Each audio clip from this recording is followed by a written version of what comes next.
अभिषेक, आज अक्कलकोट नगरीमध्ये सुद्धा लाखोंच्या संख्येनं भाविक आलेले आहेत स्वामी समर्थांचं दर्शन घेण्यासाठी. काय नेमकं सगळं वातावरण आहे?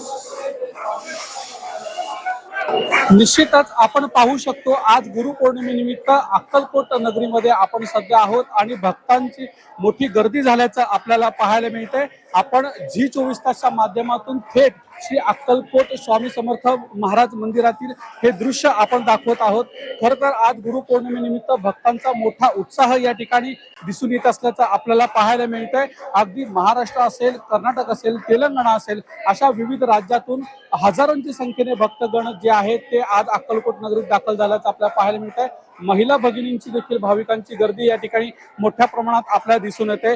एकंदरीत अगदी सकाळपासून विविध धार्मिक कार्यक्रमांचं आयोजन देखील करण्यात आलं होतं. पलीकडची आपण जर बाजू पाहिली तर अक्कलकोट अन्नछत्र मंडळाच्या वतीनं विविध सांस्कृतिक कार्यक्रमांचं देखील आयोजन करण्यात आल्याचं आपल्याला पाहायला मिळत आहे. अगदी पहाटेपासून भक्तांनी जी आहे ती मोठी गर्दी या ठिकाणी केलेली आहे आणि अगदी या ठिकाणी व्यवस्थित नियोजन व्हावं यासाठी महिला भक्तगणांची आणि पुरुषांची ही वेगळी रांग या ठिकाणी करण्यात आल्याचं आपल्याला पाहायला मिळतंय. अगदी आता दुपारनंतर या ठिकाणी गर्दी जी आहे ती मोठ्या प्रमाणात वाढेल आणि त्याचंही नियोजन या ठिकाणी करण्यात आल्याचं आपल्याला पाहायला मिळतंय. एकंदरीत आज गुरुपौर्णिमेच्या निमित्तानं आपल्या गुरुला वंदन करण्यासाठी हजारोंच्या संख्येनं भक्तगण आल्याचं देखील आपण पाहतोय.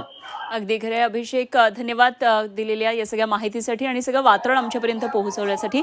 अभिषेक आदेप्पा, आमचे प्रतिनिधी आपल्याबरोबर.